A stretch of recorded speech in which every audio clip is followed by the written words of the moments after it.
मिलिब जानिबा पई 1 दबाନ୍ତୁ।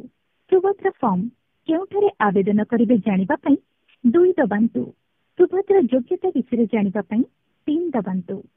सुभद्रा हेल्पलाइन प्रतिनिधिଙ୍କ सह जोगाजोग करिबा पई 9 दबाନ୍ତୁ। प्रशिक्षण और गुणवत्ता निमंते आपनका कॉलटी को रेकॉर्ड करा जाउछि।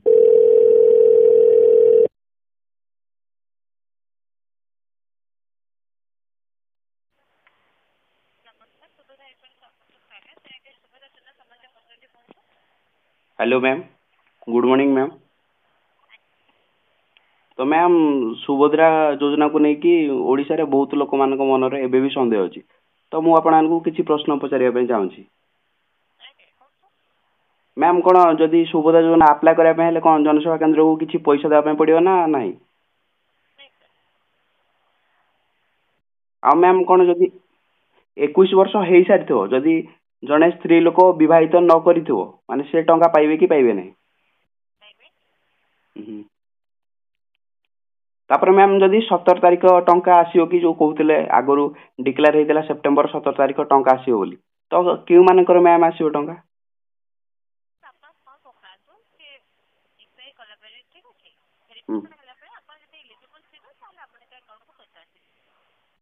तो मैम जो सेप्टेम्बर 17 तारिख आसीबार थिला कोन 17 आसीओ फर्स्ट इंस्टॉलमेंट? मैम हेलो, मो नाम होची चंदन। मो डिस्ट्रिक्ट होची अनुगुल मैम।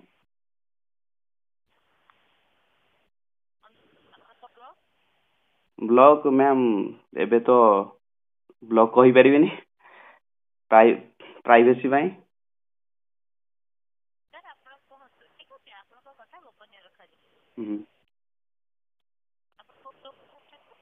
मैम ब्लॉक कनिया।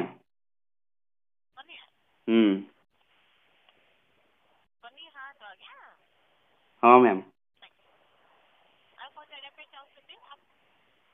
मैम कौन जानिया पे चाहूतली जे जदि जे व्यक्ति माने 17 माने सेप्टेम्बर 17 परे मध्य अप्लाई करि पारि नाहंती से माने टंका पाइबे कि पाइबे नहीं?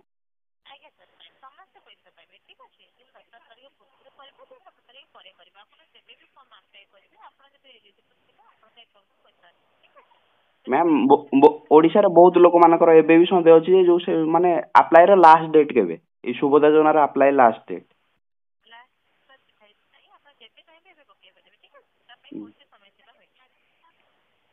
जदि मैम जो लोक माने सेप्टेम्बर 17 परे आवेदन करचंदी कोन दीटा को इंस्टॉलमेंट ताकू 10,000 टका एका साथ मिल जियो ना कोन?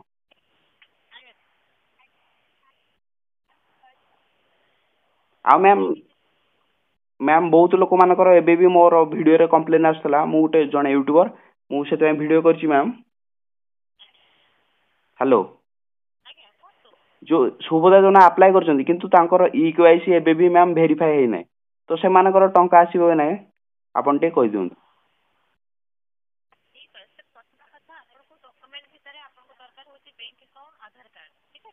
हाँ मैम।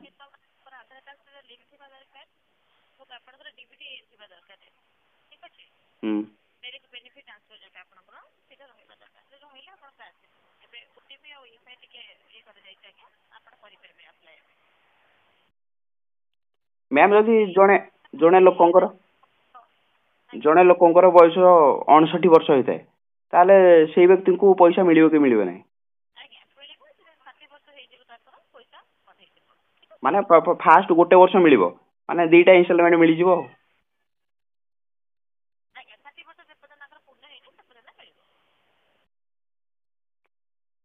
मैम कोन अविवाहित स्त्री लोक भी अप्लाई करि परिबे?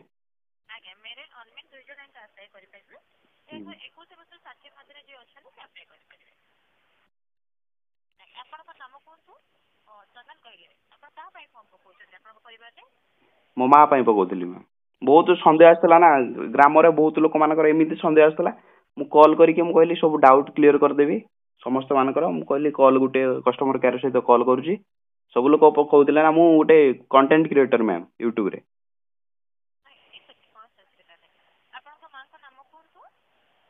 मैम एबे तो चली रेकॉर्डिंग चलची कि माने डिक्लेयर हे जो ना सेदा कहउनी मैम। ହଁ ମ୍ୟାମ୍ ଆଉ ଟିକେ ଜାଣିବାର ଅଛି ମ୍ୟାମ୍ ଯୋଉ ଫାଷ୍ଟ ଇନଷ୍ଟଲମେଣ୍ଟ ଆସିବ ସେପ୍ଟେମ୍ବର 17 ଆସିବ ନା ଆଉ କିଛି ଟାଇମ ବି ଲାଗିପାରେ ବହୁତ ଲୋକମାନଙ୍କର ଆଶା ଅଛି ସେପ୍ଟେମ୍ବର 17 ମିଳିବା ପାଇଁ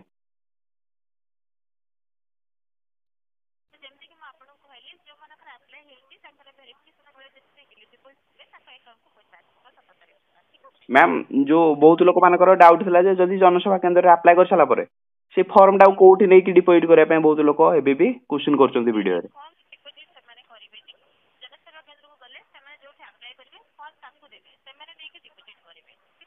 ମ୍ୟାମ୍ କୋଉଠି ଡିପୋଜିଟ୍ କରିବେ ବ୍ଲକରେ ନେଇକି ଡିପୋଜିଟ୍ କରିବେ ନା କଣ ହୁଁ।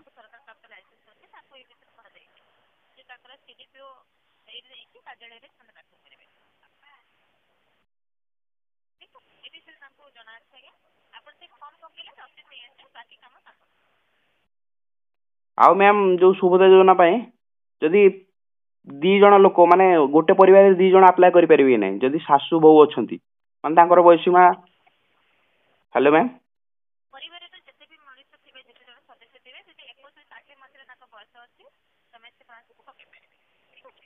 ଆଉ ମ୍ୟାମ୍ ବହୁତ ଲୋକମାନଙ୍କର ଡାଉଟ୍ ଅଛି ଯଦି ରାସନ କାର୍ଡ ନଥିବ ମାନେ ସେମାନେ ଆପ୍ଲାଏ କରିପାରିବେ ନାହିଁ ମତେ ଭିଡିଓରେ ବହୁତ କମେଣ୍ଟ ଆସିଥିଲା ଯେ ଭାଇ ଆମର ରାସନ କାର୍ଡ ନାହିଁ କିନ୍ତୁ ଆମେ ଆପ୍ଲାଏ କରିପାରିବୁ ନାହିଁ ହ୍ୟାଲୋ ମ୍ୟାମ୍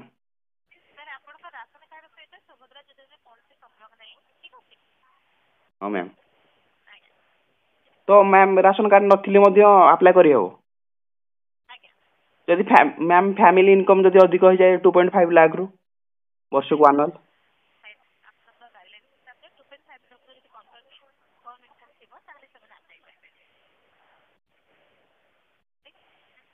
ଠିକ୍ ଅଛି ଆଉ ଗୋଟେ ମ୍ୟାମ୍ ରହିଲା ଡାଉଟ୍ ମ୍ୟାମ୍ ରହିଲା ଯୋଉ ମ୍ୟାମ୍ ସୁଭଦ୍ରା ଫର୍ମ ଆପ୍ଲାଏ କରିବା ପାଇଁ ହେଲେ ଯୋଉ ସାଇଟ୍ କଣ ପାଇଁ ଏତେ ସ୍ଲୋ ରହୁଛି ମାନେ ଯୋଉ ସିଏସସି ସେଣ୍ଟର ଗଲାବେଳେ ସାଇଟ୍ ଦିନ ବେଳା ସାଇଟ୍ ବହୁତ ସ୍ଲୋ ରହୁଛି ତା ପାଇଁ କଣ କରାଯିବ ମ୍ୟାମ୍ ଟିକେ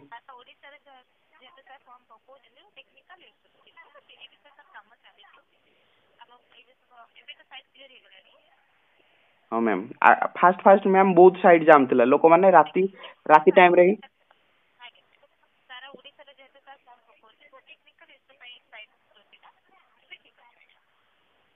ମ୍ୟାମ୍ ଏ ସାଇଟ୍ ଟା ମାନେ କେବେ ମାନେ ଆପଣଙ୍କ ସ୍ଲୋ ସାଇଟ୍ ରୁ କେବେ ପୁରା ହଟିଯିବ ଜାମ୍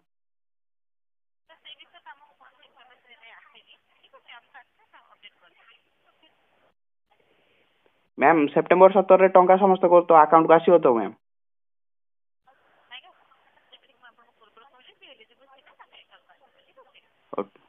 ମ୍ୟାମ୍ ଧନ୍ୟବାଦ ମ୍ୟାମ୍